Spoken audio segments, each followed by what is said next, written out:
Chilonzor Mevazor mahalladan 385 sotukdan iborat xonadonimiz zo'r narxda sotuvga chiqyapti. Qaranglar, fasadi вообще cho'tki ekan. 18. Shunday ikkiga bo'lib 9 dan ikkita zo'r kotej churvosi bo'ladi. Ko'chalari ham mana kichkina emas ekan. Cho'tki agorodlari ham bor. Xonadonni ichiga kiramiz. Qaranglar, kirganimizda spokойный ikkita mashina sig'ib ketadi.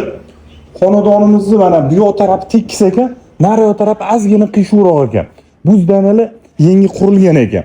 Xo'p, bu yoqda to'g'rida sanuzil bor, bu yoqda sanuzil dushevaya bor.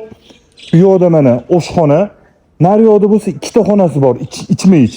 Mana bu yoqda 4 ta xona bor ekan. Kirganimizda bitta zal bor, o'ng qo'lda bitta kichkina detskiy bor, ichkarida ikkita yana xonasi bor ekan.